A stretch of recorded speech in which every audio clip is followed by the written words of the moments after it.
ਅੱਜ ਦਾ ਇਹ ਪੰਥਕ ਇਕੱਠ ਸ਼੍ਰੋਮਣੀ ਗੁਰਦੁਆਰਾ ਪ੍ਰਬੰਧਕ ਕਮੇਟੀ ਨੂੰ ਅਪੀਲ ਕਰਦਾ ਹੈ ਕਿ ਅੱਗੇ ਤੋਂ ਤਖਤ ਸਾਹਿਬਾਨਾਂ ਦੇ ਜਥੇਦਾਰਾਂ ਦੀ ਨਿਯੁਕਤੀ ਅਤੇ ਉਹਨਾਂ ਦੀ ਸੇਵਾ ਮੁਕਤੀ ਦਾ ਸਮੂਹ ਜਥੇਬੰਦੀਆਂ ਸੰਪਰਦਾਵਾਂ ਸਿੱਖ ਬੁੱਧੀਜੀਵੀਆਂ ਦੀ ਪ੍ਰਵਾਨਗੀ ਨਾਲ ਵਿਧੀ ਵਿਧਾਨ ਲਿਖਤੀ ਰੂਪ ਵਿੱਚ ਬਣਾਇਆ ਜਾਵੇ। ਪੰਥਕ ਕਮੇਟੀ ਦੇ 11 ਮੈਂਬਰ ਹਨ।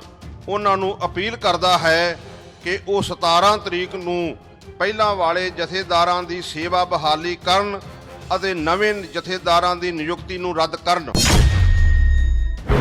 ਅਨੰਦਪੁਰ ਸਾਹਿਬ ਵਿੱਚ ਅੱਜ ਪੰਥਕ ਇਕੱਠ ਹੋਇਆ। ਇਸ ਪੰਥਕ ਇਕੱਠ ਵਿੱਚ ਧਾਰਮਿਕ ਅਤੇ ਰਾਜਨੀਤਿਕ ਆਗੂ ਮੌਜੂਦ ਰਹੇ। ਗਿਆਨੀ ਹਰਨਾਮ ਸਿੰਘ ਮੁਖੀ ਦਮਦਮੀ ਟਕਸਾਲ ਦੀ ਅਗਵਾਈ ਵਿੱਚ ਨਵੇਂ ਜਥੇਦਾਰਾਂ ਦੀ ਨਿਯੁਕਤੀ ਰੱਦ ਕਰਦਿਆਂ 6 ਮਤੇ ਪਾਸ ਕੀਤੇ ਗਏ। ਅੱਜ ਦੇ ਇਸ ਪੰਥਕ ਇਕੱਠ ਵਿੱਚ ਅੰਤਰਿੰਗ ਕਮੇਟੀ ਦਾ ਵੀ ਵਿਰੋਧ ਕੀਤਾ ਗਿਆ। ਅੱਜ ਦਾ ਇਹ ਇਕੱਠ ਸਿੱਖ ਸੰਗਤਾਂ ਨੂੰ ਇਹ ਅਪੀਲ ਕਰਦਾ ਹੈ ਕਿ ਅੰਤਰਿੰਗ ਕਮੇਟੀ ਦੇ 11 ਮੈਂਬਰਾਂ ਨੂੰ ਮਿਲ ਕੇ ਇਹ ਤਸਦੀਕ ਕਰਨ ਕਿ ਉਹ 17 ਤਰੀਕ ਨੂੰ ਆਪਣੇ ਫਰਜ਼ ਨੂੰ ਪਛਾਣਦੇ ਹੋਏ ਸਿੱਖ ਪੰਥ ਦੀਆਂ ਭਾਵਨਾਵਾਂ ਦੀ ਤਰਜਮਾਨੀ ਕਰਨਗੇ। ਜੇਕਰ ਉਹ ਅਜਿਹਾ ਕਰਨ ਲਈ ਸਹਿਮਤ ਨਹੀਂ ਹੁੰਦੇ ਤਾਂ ਸਿੱਖ ਸੰਗਤਾਂ ਉਹਨਾਂ ਦਾ ਘਿਰਾਓ ਕਰਨ ਅਤੇ ਉਹਨਾਂ ਨੂੰ ਸਿੱਖ ਸੰਗਤਾਂ ਦੀਆਂ ਭਾਵਨਾਵਾਂ ਅਨੁਸਾਰ ਫੈਸਲੇ ਲੈਣ ਲਈ ਮਜਬੂਰ ਕਰਨ। ਇਨ੍ਹਾਂ ਮਤਿਆਂ ਵਿੱਚ ਜਥੇਦਾਰ ਸਾਹਿਬ ਕੁਲਦੀਪ ਸਿੰਘ ਗੜਗੱਜ ਟੇਕ ਸਿੰਘ ਧਨੌਲਾ ਦੀ ਨਿਯੁਕਤੀ ਰੱਦ ਕਰਨ ਲਈ ਮਤਾ ਪਾਸ ਕੀਤਾ ਗਿਆ।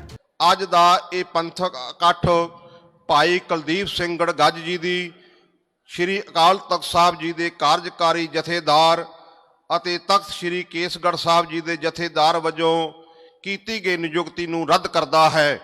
ਇਸ ਦੇ ਨਾਲ ਹੀ ਬਾਬਾ ਟੇਕ ਸਿੰਘ ਧਨੌਲਾ ਦੀ ਤਖਤ ਸ਼੍ਰੀ ਦਮਦਮਾ ਸਾਹਿਬ ਤਲਵੰਡੀ ਸਾਬੋ ਦੇ ਜਥੇਦਾਰ ਵਜੋਂ ਕੀਤੀ ਗਈ ਨਿਯੁਕਤੀ ਨੂੰ ਵੀ ਰੱਦ ਕਰਦਾ ਹੈ। ਜਥੇਦਾਰਾਂ ਦੀ ਨਿਯੁਕਤੀ ਲਈ ਵਿਧੀ ਵਿਧਾਨ ਬਣੇ। ਪੰਥ ਵਿਰੋਧੀਆਂ ਦੇ ਸਮਾਜਿਕ ਬਾਈਕਾਟ ਦਾ ਵੀ ਐਲਾਨ ਹੋਇਆ। ਇਹ ਪੰਥਕ ਇਕੱਠ ਪੂਰੀ ਸਿੱਖ ਕੌਮ ਦੇਸ਼ ਵਿਦੇਸ਼ ਦੀਆਂ ਸੰਗਤਾਂ ਨੂੰ ਅਪੀਲ ਕਰਦਾ ਹੈ ਕਿ ਇਹਨਾਂ ਦਾ ਮੁਕੰਮਲ ਤੌਰ ਤੇ ਬਾਈਕਾਟ ਕੀਤਾ ਜਾਵੇ। ਜਥੇਦਾਰਾਂ ਨੂੰ ਮੁੜ ਤਖਤਾਂ ਦੇ ਅਹੁਦੇ ਸੌਂਪੇ ਜਾਣ। ਅੰਤਰਿੰਗ ਕਮੇਟੀ ਦੇ ਮੈਂਬਰ 17 ਮਾਰਚ ਨੂੰ ਫਰਜ਼ ਨਾ ਨਿਭਾਉਣ ਤੇ ਵਿਰੋਧ ਦੀ ਵੀ ਚੇਤਾਵਨੀ ਦਿੱਤੀ ਗਈ ਹੈ। ਅੰਤਰਿੰਗ ਕਮੇਟੀ ਦੇ 11 ਮੈਂਬਰ ਹਨ। ਉਹਨਾਂ ਨੂੰ ਅਪੀਲ ਕਰਦਾ ਹੈ ਕਿ ਉਹ 17 ਤਰੀਕ ਨੂੰ ਪਹਿਲਾਂ ਵਾਲੇ ਜਥੇਦਾਰਾਂ ਦੀ ਸੇਵਾ ਬਹਾਲੀ ਕਰਨ ਅਤੇ ਨਵੇਂ ਜਥੇਦਾਰਾਂ ਦੀ ਨਿਯੁਕਤੀ ਨੂੰ ਰੱਦ ਕਰਨ। ਅੰਤਰਿੰਗ ਕਮੇਟੀ ਆਪਣੇ ਫੈਸਲੇ ਰੱਦ ਕਰੇ। ਫੈਸਲਾ ਰੱਦ ਨਾ ਕਰਨ ਤੇ ਸੰਗਤ ਵੱਲੋਂ ਮੈਂਬਰਾਂ ਦਾ ਘਿਰਾਓ ਕਰਨ ਦੇ ਵੀ ਮਤੇ ਪਾਸ ਕੀਤੇ ਗਏ ਹਨ। ਅੱਜ ਦਾ ਇਹ ਇਕੱਠ ਸਿੱਖ ਸੰਗਤਾਂ ਨੂੰ ਇਹ ਅਪੀਲ ਕਰਦਾ ਹੈ ਕਿ ਅੰਤਰਿੰਗ ਕਮੇਟੀ ਦੇ 11 ਮੈਂਬਰਾਂ ਨੂੰ ਮਿਲ ਕੇ ਇਹ ਤਸਦੀਕ ਕਰਨ ਕਿ ਉਹ 17 ਤਰੀਕ ਨੂੰ ਆਪਣੇ ਫਰਜ਼ ਨੂੰ ਪਛਾਣਦੇ ਹੋਏ ਸਿੱਖ ਪੰਥ ਦੀਆਂ ਭਾਵਨਾਵਾਂ ਦੀ ਤਰਜਮਾਨੀ ਕਰਨਗੇ। ਜੇਕਰ ਉਹ ਅਜਿਹਾ ਕਰਨ ਲਈ ਸਹਿਮਤ ਨਹੀਂ ਹੁੰਦੇ ਤਾਂ ਸਿੱਖ ਸੰਗਤਾਂ ਉਹਨਾਂ ਦਾ ਘਿਰਾਓ ਕਰਨ ਅਤੇ ਉਹਨਾਂ ਨੂੰ ਸਿੱਖ ਸੰਗਤਾਂ ਦੀਆਂ ਭਾਵਨਾਵਾਂ ਅਨੁਸਾਰ ਫੈਸਲੇ ਲੈਣ ਲਈ ਮਜਬੂਰ ਕਰਨ।